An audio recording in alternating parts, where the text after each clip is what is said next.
What up, chicken nuggets? Sports Cards Are Dope podcast here, and I'm your co-pilot on this magic carpet ride, Dr. Tyler Tarver. And what we're talking about today is Topps is getting the basketball license. We already knew it, but it's happening. We're seeing visuals. It's about to drop. I'm pretty sure I missed the drop like an hour ago to actually get a hobby box. I think it started like 109. Did I make that up? So we're going to talk about today what this looks like, what this could mean for the hobby, and some guesses on what this how this could impact us as collectors, especially if you are a basketball collector. If you will, hit them with that intro, future Tyler.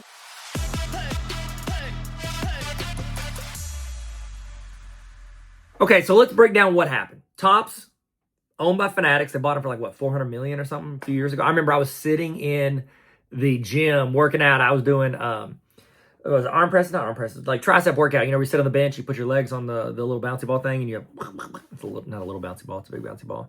And I was listening to Sports Cards Nonsense, almost said Sports Cards Are Dope, both top 10 podcasts in my mind.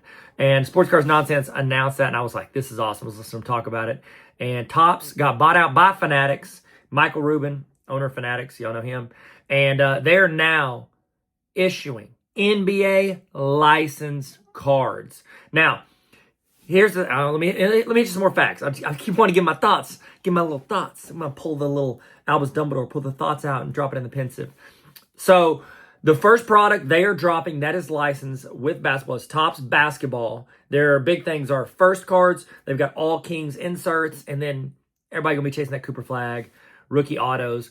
It's got to be on card. Every photo I look, it looks like it's on card. I would think that Topps, they know how much people prefer on card autos, and they have, from what I can tell, a better relationship with most of the players, especially kind of like the big name players. So I could see them getting on card, making it happen. If old Mike has to invite Cooper and LeBron to his, what is it, it sounds really racist, but that white party where everybody wears white suits, you know, that he did a couple years ago, but I don't know. Here we go. Panini, they're shifting from the dominant NBA people license holder they've been holding since 2009. So the last Topps basketball rookies we really got were the Steph Curry, Paul George, Blake Griffin years, James Harden. Those were the last big rookies we saw. And so it's kind of cool. Like you hope like Cooper or one of these other rookies that maybe we don't know is going to pop. You know, we hope they're going to pop off this upcoming year, because that would be really cool to like, you're like bookending the Panini era with like Steph Curry with all-time great, and then hopefully you start off with an all-time great.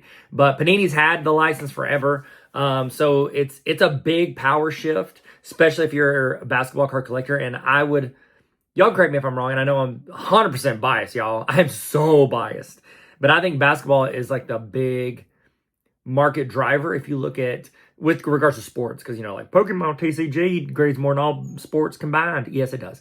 But out of sports, I think basketball is the big driver. You know, baseball's real prospect heavy. You know, football is quarterback heavy. But then basketball, you've got Michael Jordan, which is like incredible. Oh, by the way, did y'all see this? I don't know if it was real or not. I saw it on a screenshot on somebody's Instagram. It has to be real. Nothing on the internet's fake.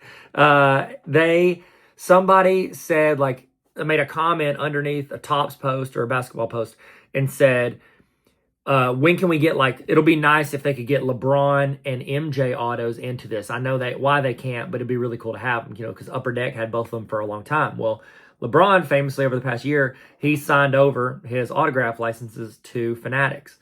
One of the craziest things to me in the basketball sports card collecting hobby, as someone who has 4 full, like, 3-row boxes, top loader cards of Michael Jordan, and then I have 6 rows worth of graded cards of Michael Jordan. I love Michael Jordan. Every grown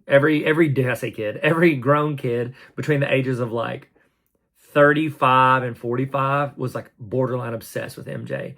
And so the fact that I can go out and buy a pack of basketball cards, licensed basketball cards, and I open them up, and yeah, I have current players, I have rookies.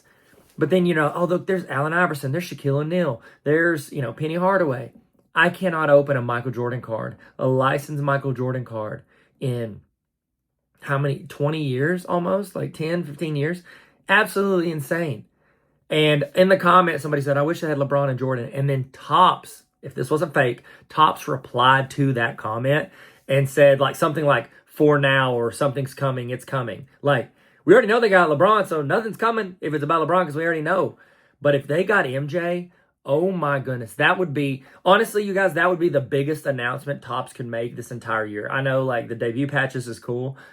If they got Michael Jordan and they could actually put MJ on a card and start doing Michael Jordan cards again, sets, autographs, that would be absolute insanity for sports cards, in my opinion.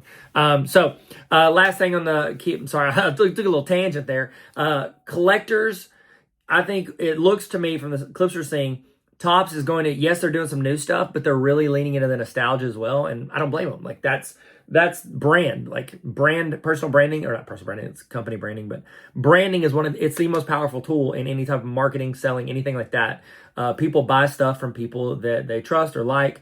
Very seldom do people just go out and buy random stuff, even if it looks dope, that's not something you're familiar with. And so nobody's going to go, oh, I'm going to go collect all the Eric Pascals. Like, if you don't know who that is, you don't want to collect them, you know what I mean? But they're going to attach that now to this new era of stars. So let's talk about some takeaways. What are a few takeaways we can get from what's about to happen? Number one, the nostalgia is going to be like real stakes. You know what I mean? Like, this is like MJ. It would be as if MJ had the Bulls time and then he had that Wizards era. That's like the Panini era. And then if MJ came back again in, 45 to the Bulls, that is what this is equivalent to. I say that. I wish the Wizard era was between the first retirement, the 2 triple championships. I wish the Wizards era was between that because that would be a really good analogy for the Panini era. But I think Panini did some dope stuff. They have some great cards, but it's different when you have, because Panini's like history, especially like in cards, is with soccer, stickers, things like that.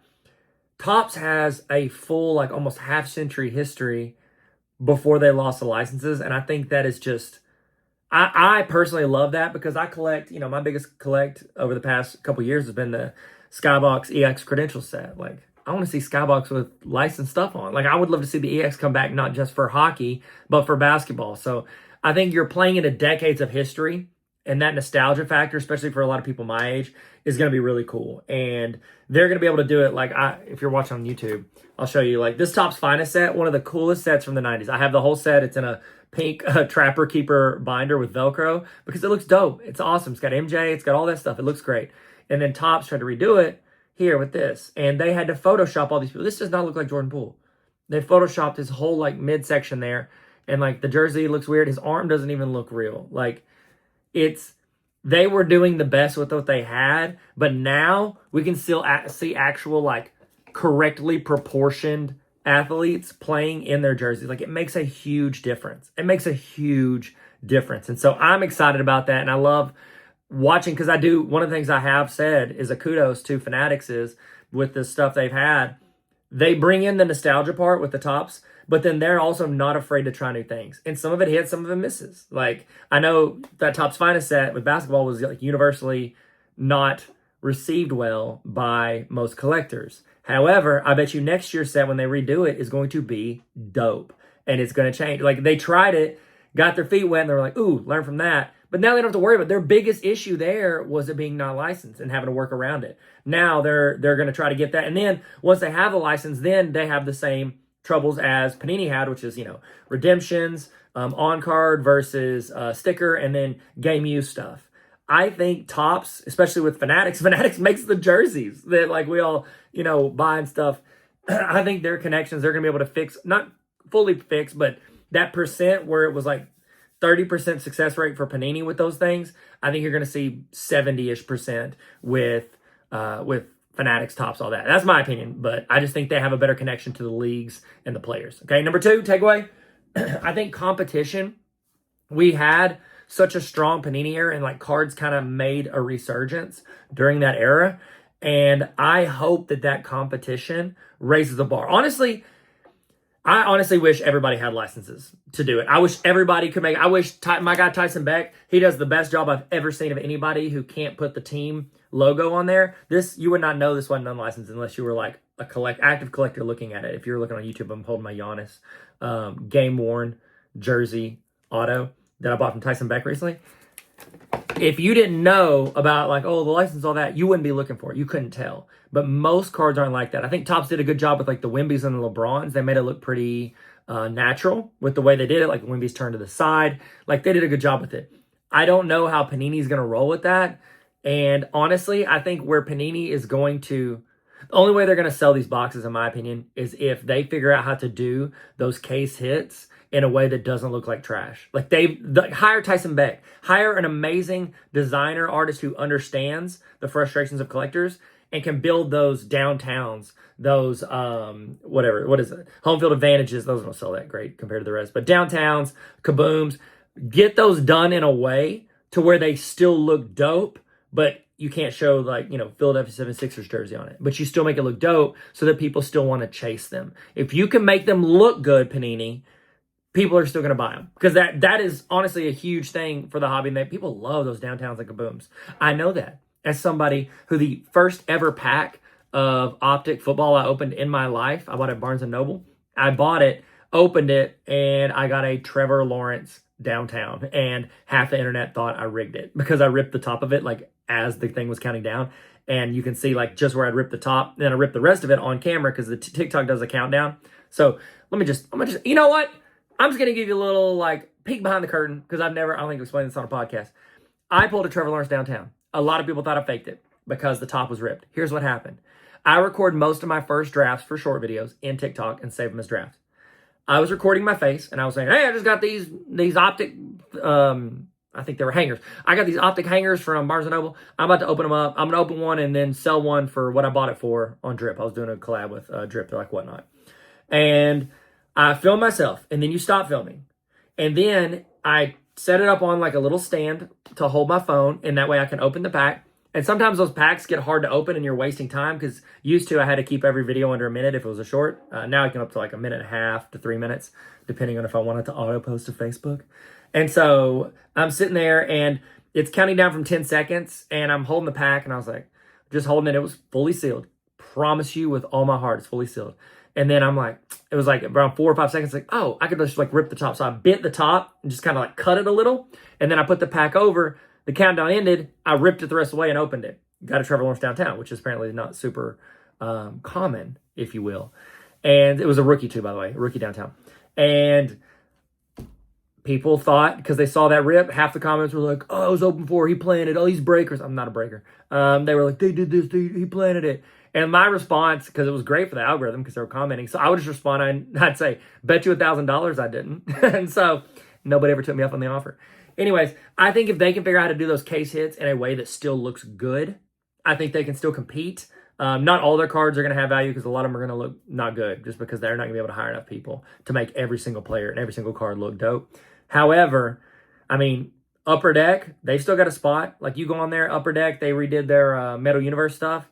Some of those still sell well. They've got MJ on there. They've got even some LeBrons on there. Like some of those players still sell well, even though it's not licensed. It can happen. It's just the rest of the cards become just even more, not worthless, but there's much harder to find a market where they have value than even base license cards. So that's going to be a big thing. But I hope that it's more of like a Nike Adidas thing. I hope that Panini still keeps pushing and competes with Fanatics and Topps, because we want everybody to do well. You know what I mean? Like the more people in the market, the more it's better for us as a consumer. Like we're seeing the opposite of that with regards to grading. Now that collectors has like stifled SGC, we're seeing PSA just kind of do whatever they want. And the third takeaway, this is the first edition of basketball cards back into the market. I think it could have a big impact. I think they're going to resell pretty high for a while. Not only you got the Cooper Flagg effect, you got LeBron James signing in there. I just think that it's going to be, the excitement around it is going to be very real and tangible, and I think that people are going to keep paying for it for a while. I'm not saying they won't ever go down, but I think it's going to be longer than the 3-month time frame that they usually last when it's a new one. So these first card, like these inserts, some of the new stuff they're trying, I love it. I think it's going to be really good. It's going to be cornerstone pieces for what they're going forward. That's Tyler's opinion. I'd love to know your opinions in the comments if you're on the YouTubes or the Spotify's. Some other predictions, thoughts. I think that the Cooper Flagg stuff could define this market. I know you got some other hoopers in there. You got Ace Bailey, you got Edgecombe, Con Knipple. You got some other players in there, but Cooper's the one that, and we know this with sports cards and sports in general, narrative matters, and Cooper has a lot of the attention. And so I think that could be big. There's going to be, where we see this in everything, people in the hobby are going to be scared of overproduction. From what it sounds like, and I have no clue, no inside source, but I know one of the big things with LCSs, sports card shops, even breakers, is allocation. The reason it's hard for them to get an allocation is because Topps is very, like, they limit how many people can get those cards and how many people, like, are allowed to have that allocation. It helps with them with controlling that and, controlling what those shops look like and essentially allowing them to dictate more of who's selling their product. I've thought this for years, you have higher end products that are more rare, that are more valued.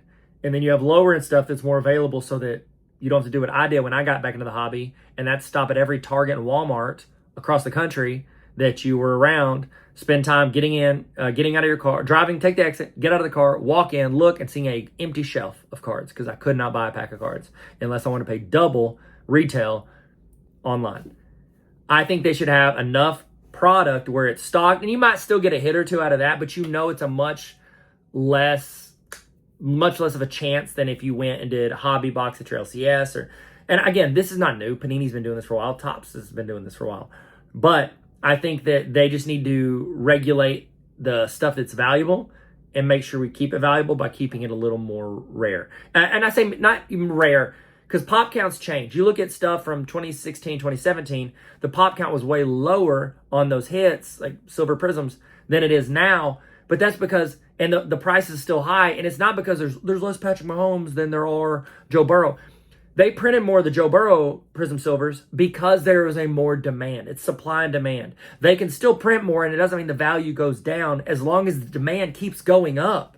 And so I think they've probably got way smarter algorithms, way smarter people on this than me.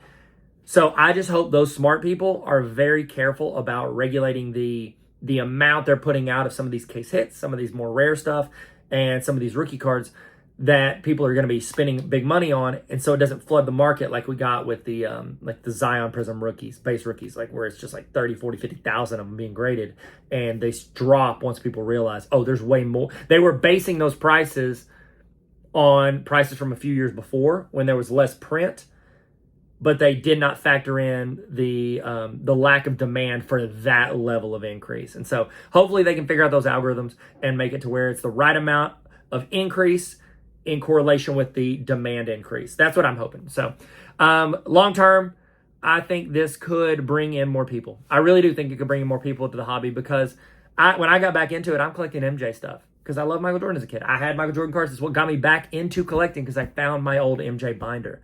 I think the more nostalgia you can bring in for people, the more little hooks it can have to make them stick around a little longer. And so after that, it's just about helping them get educated, not make mistakes, not blow money on cards to where they don't stay in this hobby and they still love it and they don't have like a bad taste in their mouth because they lost out on, Dogecoin or whatever. You know what I mean? Like, we want to keep people in and help them not get ripped off. So that's my ask to you.